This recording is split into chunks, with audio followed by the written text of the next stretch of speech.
কাউকে ভুলতে পারছেন না, আল্লাহ আপনাকে যে 4টি শিক্ষা দিচ্ছেন। কখনো কি এমন হয়েছে আপনি একজন মানুষকে মন থেকে ভুলে যেতে চান, নিজেকে হাজারবার বোঝান আর ভাববো না, কিন্তু রাত যত গভীর হয় ততই তার কথা মনে পড়ে, তার বলা কথাগুলো মনে পড়ে, তার সঙ্গে কাটানো মুহূর্তগুলো মনে পড়ে, তার ছবি চোখের সামনে ভেসে ওঠে। আপনি নামাজে দাঁড়িয়েও তাকে মনে করেন, দোয়া করতে গিয়েও তার কথা মনে আসে, এমনকি নিজেকে ব্যস্ত রাখার চেষ্টা করেও মনটা বারবার সেই মানুষটির কাছেই ফিরে যায়। তখন হয়তো আপনার মনে প্রশ্ন আসে, আল্লাহ কি তাকে আমার জন্য রেখেছেন? সে কি আমার ভাগ্যে আছে? তাহলে আমি তাকে ভুলতে পারছি না কেন? আসসালামু আলাইকুম রহমতুল্লাহ। প্রিয় ভাই ও বোন, একটি কথা খুব ভালোভাবে মনে রাখুন, কাউকে ভুলতে না পারা মানে সে আপনার ভাগ্যে আছে এমন কথা ইসলামে আমাদের শেখায় না, বরং এই অনুভূতিটা হতে পারে আপনার জন্য একটি পরীক্ষা, একটি শিক্ষা, একটি আত্মশুদ্ধির সুযোগ। আজ জানুন এমন 4টি শিক্ষা যা এই কঠিন সময়ের মধ্য দিয়ে আপনি পেতে পারেন। 1. আল্লাহ আপনাকে শেখাচ্ছেন, মানুষ নয়। আল্লাহর উপর নির্ভর করতে আমরা অনেক সময় একজন মানুষকে এত বেশি ভালোবেসে ফেলি যে অজান্তেই আমাদের সুখ ও শান্তির কেন্দ্রবিন্দু হয়ে যায় সে। তার একটি মেসেজে মন ভালো হয়ে যায়, তার একটি কথায় চোখের পানি আসে। সে কাছে থাকলে পৃথিবী সুন্দর লাগে আর দূরে গেলে সব কিছু অর্থহীন মনে হয়। কিন্তু একজন মুমিনের হৃদয়ে সবচেয়ে বড় আশ্রয় হওয়া উচিত আল্লাহ। কোরআনে আল্লাহ বলেন, জেনে রেখো আল্লাহ স্মরণেই অন্তরসমূহ প্রশান্ত হয়। সূরা আর রাদ আয়াত নম্বর 28। হয়তো আপনি যাকে আঁকড়ে ধরে শান্তি খুঁজছিলেন, আল্লাহ আপনাকে ধীরে ধীরে শেখাচ্ছেন, আমার বান্দা, মানুষের কাছে নয় আমার কাছে ফিরে এসো। যে মানুষটি আপনার পাশে নেই তার জন্য কাঁদতে কাঁদতে যদি আপনি সিজদায় পৌঁছে যান, তাহলে আপনার কান্নাটাই হয়তো আপনার জন্য হেদায়েতের দরজা খুলে দিতে পারে। 2. আল্লাহ আপনাকে শেখাচ্ছেন, সব চাওয়া পূরণ হওয়া কল্যাণ নয়। আপনি হয়তো ভাবছেন, আমি তো তাকে চেয়েছিলাম, তাহলে আল্লাহ তাকে আমার কাছে থেকে দূরে সরিয়ে দিলেন কেন? আমরা ভবিষ্যৎ জানি না, আল্লাহ জানেন। আপনি একটি মানুষকে দেখে শুধু তার ভালো দিকটাই দেখতে পারেন, কিন্তু আল্লাহ জানেন তার অন্তর, তার ভবিষ্যৎ এবং আপনার ভবিষ্যৎ। আল্লাহ বলেন, হতে পারে তোমরা কোনো বিষয়কে অপছন্দ করো অথচ তাতে তোমাদের জন্য কল্যাণ রয়েছে, আর হতে পারে তোমরা কোনো বিষয়কে ভালোবাসো অথচ তাতে তোমাদের জন্য অকল্যাণ রয়েছে। আল্লাহ জানেন তোমরা জানো না। সূরা আল বাকারা আয়াত নাম্বার 216। কি গভীর কথা! আপনি যাকে হারিয়ে কাঁদছেন, হয়তো আল্লাহও জানেন তাকে পেলে আপনি এমন কিছু হারাতেন যা আজ আপনি কল্পনাও করতে পারছেন না। তাই সব বিচ্ছেদ শান্তি নয়, কিছু বিচ্ছেদ হতে পারে রক্ষা। সব হারানো ক্ষতি নয়, কিছু হারানো হতে পারে আল্লাহর পক্ষ থেকে নতুন পথের শুরু।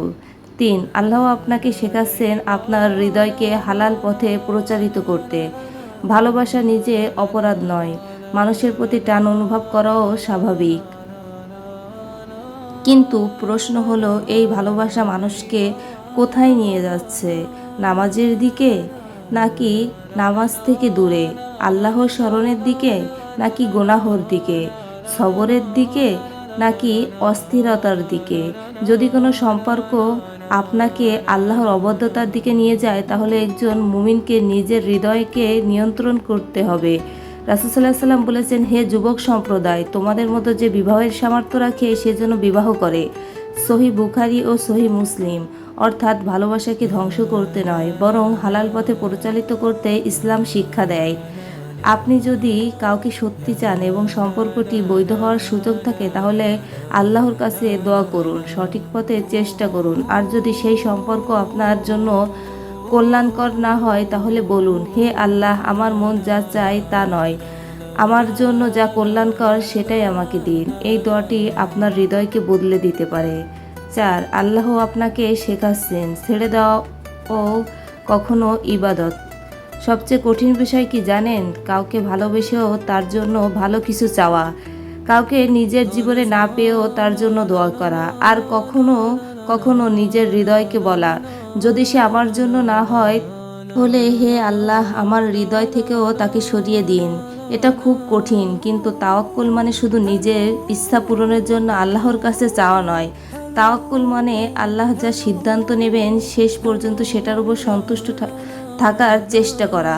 হয়তো আজ আপনার চোখে পানি, হয়তো আজ মনে হচ্ছে আমি তাকে ছাড়া বাঁচতে পারবো না, কিন্তু সময়ের সঙ্গে আপনি বুঝতে পারেন আল্লাহ আমাকে ভাঙেননি, আল্লাহ আমাকে গড়েছেন। যে মানুষটির জন্য আপনি রাত জেগে কেঁদেছিলেন, হয়তো সেই কান্নাই আপনাকে তাহাজ্জুদের দিকে নিয়ে গেছে। যে মানুষটির জন্য আপনার বুকে ভার হয়ে থাকতো, হয়তো সেই কষ্টই আপনাকে কোরআনের কাছে ফিরিয়ে দিয়েছে। আর যে মানুষটি আপনার জীবনে থাকলো না, হয়তো আল্লাহ তার জায়গায় এমন শান্তি দেবেন যা কোনো মানুষ আপনাকে দিতে পারতো না। তাই আজ যদি কাউকে ভুলতে না পারেন, নিজেকে দোষ দিবেন না, কিন্তু তার স্মৃতিকে আপনার জীবনের মালিকও বানাবেন না। তার বদলে নামাজে ফিরে আসুন, কোরআন পড়ুন, বেশি বেশি দোয়া করুন, নিজেকে ব্যস্ত রাখুন, হারাম সম্পর্ক থেকে দূরে থাকুন, আর আল্লাহর উপর ভরসা করুন। মনে রাখবেন, যে হৃদয় আল্লাহর জন্য কিছু ছেড়ে দেয়, আল্লাহ তাকে শূন্য করে রাখেন না। হয়তো আপনি আজ যা হারিয়েছেন তা আপনার চোখে বড়, কিন্তু আল্লাহর কাছে আপনার জন্য অপেক্ষা করেছে তা হয়তো আরও সুন্দর।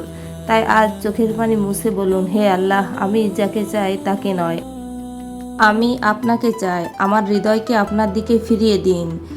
যদি সে আমার জন্য কল্যাণকর হয়, হালাল পথে তাকে আমার নসিবে দিন। আর যদি সে আমার জন্য কল্যাণকর না হয়, তাহলে আমার হৃদয়কে তার থেকে ফিরিয়ে নিন এবং তার চেয়ে উত্তম কিছু দান করুন। আর বিশ্বাস রাখুন, আল্লাহ আপনার কান্না দেখছেন, আপনার কষ্ট জানেন, আপনার না বলা কথাগুলোও জানেন।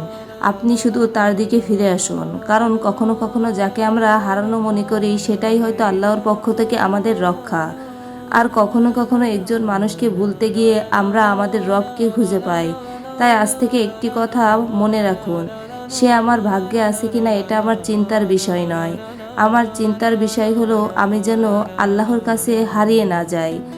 আল্লাহ আপনার হৃদয়কে প্রশান্ত করুন, আপনার কষ্টকে সওয়াবে পরিণত করুন এবং আপনার জন্য যা কল্যাণকর তা সহজ করে দিন।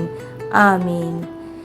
আপনার জীবনে এমন কোনো মানুষ থাকলে যাকে ভুলতে পারছেন না, কমেন্টে শুধু লিখুন, আল্লাহ আমার হৃদয়কে শান্ত করুন। হয়তো আপনার এই একটি দোয়ায় আপনার জীবনের নতুন অধ্যায়ে শুরু হবে। আল্লাহ হাফেজ। ভিডিওটি ভালো লাগলে অবশ্যই সবাই শেয়ার কমেন্ট করতে ভুলবেন না।